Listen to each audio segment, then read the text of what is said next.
Бұл фильмнің тақырыбы демалыс күндері.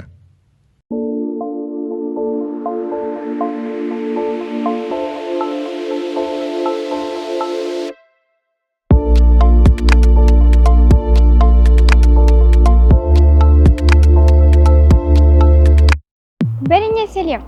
Түркістанда көрікті жерлер өте көп. Облыс орталығы атанғалы бері жаңа ғимараттар, түрлі саябақтар мен ойын-сауық орталықтары ашылды. Демалыс уақытында қала тұрғындары бос уақытын тиімді өткізуіне арналған кітапханалар мен музейлер, театрлар да көбейді. Өңірге саяхаттап келген туристер көне тарихтан сыр шертетін киелі ескерткіштерді аралап қана қоймай, жаңа үлгідегі ашылған орталықтардың сәнді көріністеріне тәнті болып қайтады.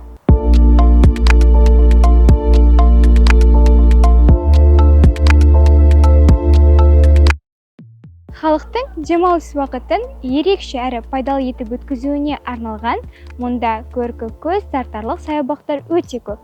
Атап айтар болсақ, тұңғыш президент, жібек жолы саябақтар сынды тағы да басқа табиғат аясында серуендеуге қолайлы жағалау нысандары да қарастырылған.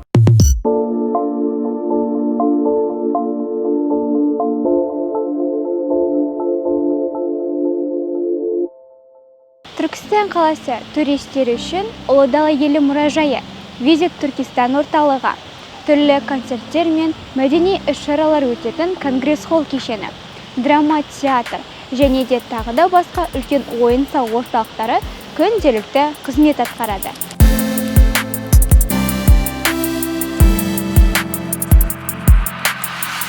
Демалысында спортпен айналысатын жандар үшін орталық стадион, одан бөлек түрлі спорттық кешендер өте көп.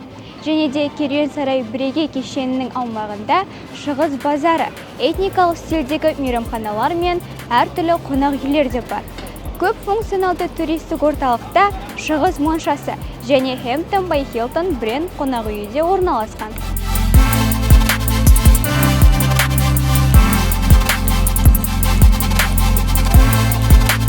Орта Азияға танымал ұшатын театр Түркістан қаласының орталығында салынған алтын самұрық ғимаратында орналасқан. Мұнда әрбір адам самұрық құсымен ұшып, тас дәуірінен бастау алатын Қазақстанның қазіргі заман тарихына ауыса алады.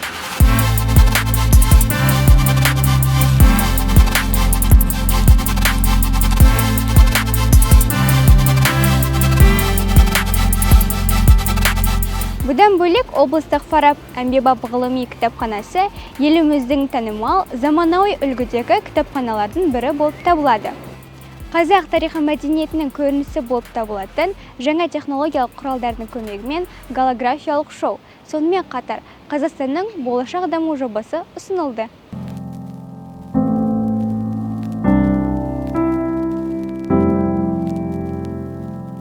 Жаңа музыкалық драма театр қаланың мәдени орталықтарының бірі болып табылады.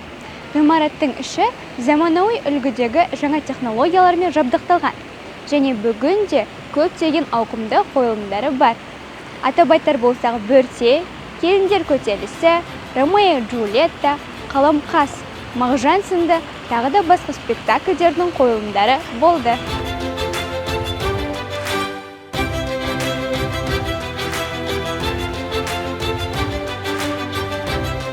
Жалпы Түркістан облысында бүгінде туризмнің үш бағыты дамып келеді. Атап айтқанда бұл тарихи мәдени туризм, экологиялық туризм және емдік сауықтыру туризмі. Аймақ тарихи және мәдени жағынан бай. Облыс аумағында 1789 тарихи мәдени ескерткіш бар.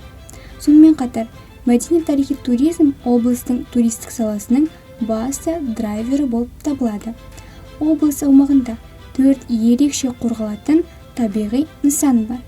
Бұл ЮНЕСКО-ның биосфералық нысандар тізіміне енген Ақсу-Жабағылы және Қаратау қорықтары, сондай-ақ Сайрам-Өгем ұлттық табиғи паркі және Сырдария Түркістан өңірлік табиғи паркі.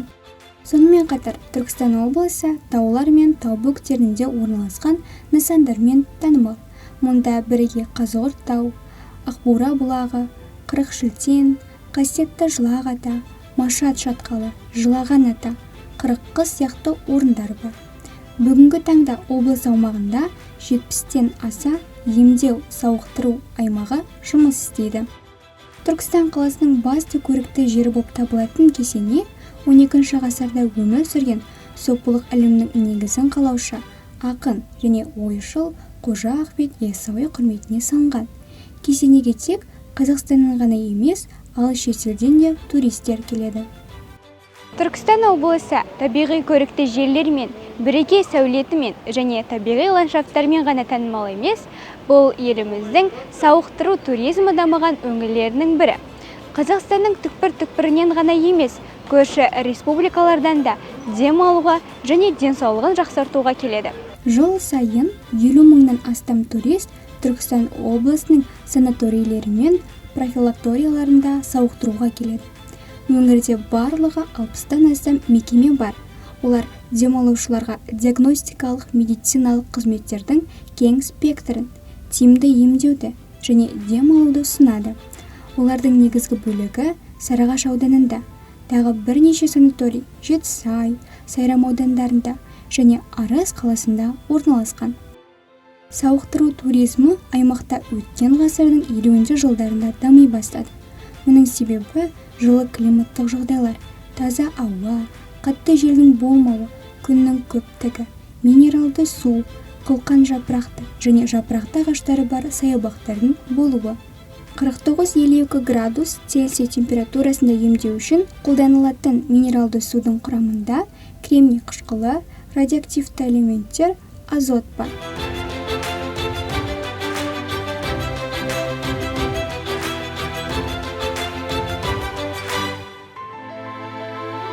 Баршаға мәлім, Түркістан түркі халықтарының туристік астанасы атанып, өңірдің туризмі күн санап артып келеді. Таңғажайып Түркістанның әлі де жаңа ғимараттары салынып жатыр. Киелі өлкенің жаңа келбеті әр келген туристің көңіліне шығары сөзсіз. Егер де сіз бұл өңірге бұрын соңды келмесеңіз, міндетті түрде саяхаттап келіңіз.